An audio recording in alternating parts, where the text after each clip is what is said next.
آج احمد فراز کی ایک غزل لے کر حاضر ہوا ہوں۔ یہ جو سرگشتہ سے پھرتے ہیں کتابوں والے، یہ جو سرگشتہ سے پھرتے ہیں کتابوں والے، ان سے مت مل کہ انہیں روگ ہے خوابوں والے۔ اب ماہوں سال کی مہلت نہیں ملنے والی، آ چکے اب تو شب و روز عذابوں والے۔ اب تو سب دشن و خنجر کی زباں بولتے ہیں، اب کہاں لوگ محبت کے نصابوں والے۔ جو دلوں پر ہی کبھی نقب زنی کرتے تھے، اب گھروں تک چلے آئے وہ نقابوں والے۔ زندہ رہنے کی تمنا ہو جاتے ہیں، فاختاؤں کے بھی کردار عقابوں والے۔ نہ میرے زخم کھلے ہیں نہ تیرا رنگ ہے نا، اب کے موسم ہی نہیں آئے گلابوں والے۔ یوں تو لگتا ہے کہ قسمت کا سکندر ہے فراز، مگر انداز ہے سب خانہ خرابوں والے۔ یہ جو سرگشتہ سے پھرتے ہیں کتابوں والے، یہ جو پریشان حال جو پھرتے ہیں نا، انہیں نہ اپنا ہوش، نہ انہیں اپنا خبر ہے نہ اپنا ہوش ہے، ایک عجیب بے خبری کے عالم میں یہ لوگ جو پھرتے رہتے ہیں نا، بالکل پریشان حال، یہ جو سرگشتہ سے پھرتے ہیں کتابوں والے، ان سے مت مل، انہیں روگ ہے خوابوں والے۔ یہ کتابوں کی دنیا سے باہر آئے ہی نہیں، حقیقی دنیا کا انہیں خبر ہی نہیں کہ حقیقی دنیا میں کیا ہو رہا ہے۔ یہ کتابیں پڑھتے ہیں اور کتابوں کی ہی دنیا میں رہتے ہیں، اور ایک خواب کے اسیر ہوتے ہیں، یہ خوابوں میں ہی جیتے ہیں، خوابوں میں ہی یہ چلتے پھرتے ہیں۔ تو یہ جو پریشان حال ہے نا، ان سے مت مل، یہ کتابوں والے لوگ ہیں، یہ دن رات کتابوں میں ہی رہتے ہیں۔ یہ جو سرگشتہ سے پھرتے ہیں کتابوں والے، ان سے مت مل، انہیں روگ ہے خوابوں والے۔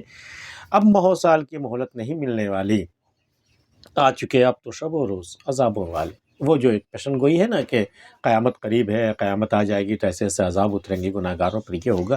اب وہ ماہوں سال کی جو تھی، وہ جو مہلت تھی پہلے کہ بھئی اتنے سال بعد وہ قیامت آئے گی، وہ مہلت اب ختم ہو چکی ہے، وہ آ چکی ہے، وہ گھڑی، وہ قیامت کی گھڑی آ چکی ہے۔ اب ماہوں سال کی مہلت نہیں ملنے والی، آ چکے اب تو شب و روز عذابوں والے۔ اب تو شب اور روز، دن اور رات، وہ تو اب عذابوں والے آ گئے، قیامت کی گھڑی تو آ گئی ہے۔ آ چکے اب تو شب و روز عذابوں والے۔ اب تو سب دشن و خنجر کی زبان بولتے ہیں، اب تو سب خنجر اور چھری کی زبان بولتے ہیں، اب کہاں لوگ محبت کے نصابوں والے۔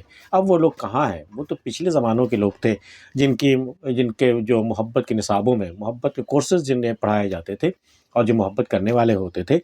اب تو سب دشن و خنجر کی زبان بولتے ہیں، اب کہاں لوگ محبت کے نصابوں والے۔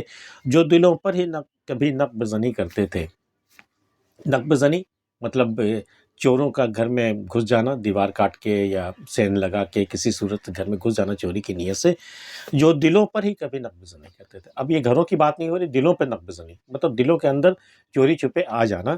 اب گھروں تک چلے آئے وہ نقابوں والے۔ اب یہ نقب زنی اور نقابوں کی جو تکرار ہے، بڑی خوبصورت سی تکرار ہے، کہاں نقب زنی اور کہاں نقاب۔ ظاہر ہے یہ حسیناؤں کی بات ہو رہی ہے کہ پہلے وہ نقب زنی، وہ پہلے دلوں پہ چوری سے آ جاتی ہیں، اور اب تو گھروں تک چلے آئے نقابوں والے۔ وہ جو اکثر نقابوں میں جو چلتی پھرتی رہتی ہیں، وہ اب ہمارے گھر تک آ گئی ہیں۔ پہلے تو دلوں پہ ہی چوری کرتی تھی، نقب زنی کرتی تھی، اب گھروں تک چلی آئی ہیں۔ جو دلوں پر ہی کبھی نقب زنی کرتے تھے، اب گھروں تک چلے آئے وہ نقابوں والے۔ زندہ رہنے کی تمنا ہو جاتے ہیں، فاختاؤں کے بھی کردار عقابوں والے۔ فاختہ بہت کمزور سی چھوٹی سی چڑیا، بڑی خوبصورت سی چڑیا ہوتی ہے، فاختہ کبوتر کے مانند ہوتی ہیں یہ۔ تو زندہ رہنے کی جب تمنا ہوتی ہے تو فاختاؤں کا جو شکار وہ عقاب وہ کرتے رہتے ہیں، وہ باز جو آ کر کے اسے شکار کرتے ہیں وہ اس کا۔ تو اگر ان چھوٹی چڑیوں میں بھی اگر زندہ رہنے کی تمنا جاگ جائے نا، تو وہ ان کا بھی کردار، وہ بھی لڑ مرنے کو تیار ہو جاتی ہے۔ ایک کم لوگ، اسے پتہ ہے کہ وہ باز سے مقابلہ نہیں کر سکتی ہے، لیکن وہ کچھ فاختائیں مل کر کے نا وہ باز کا مقابلہ کرتی ہیں اور اپنی جان، چونکہ جان بچانے کا یہ معاملہ ہوتا ہے۔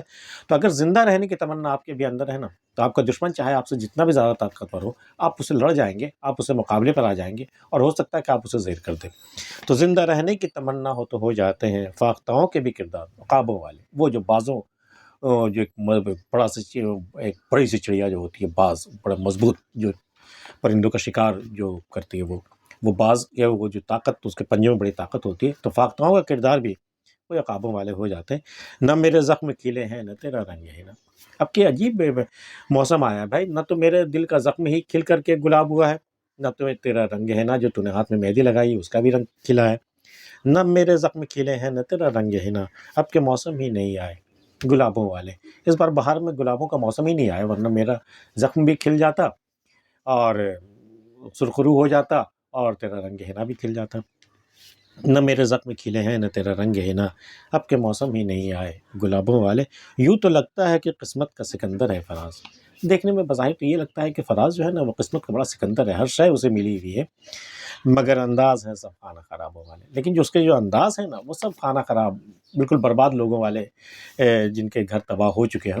ایسے لوگوں کا کردار، ان کے جو انداز جو ہے نا، ان کے رہن سہن کا جو انداز ہے نا وہ بالکل خانہ خرابوں والے ہی، حالانکہ وہ نصیب کا سکندر ہے وہ بظاہر. یوں تو لگتا ہے کہ قسمت کا سکندر ہے فراز، مگر انداز ہے سب خانہ خرابوں والے. احمد فراز کی یہ غزل آپ کو کیسی لگی؟ اگر پسند آئی ہو تو اسے لائک اور سبسکرائب کر لیجیے گا. ملتے ہیں پھر کسی اگلی ویڈیو میں، تب تک کے لیے اللہ حافظ.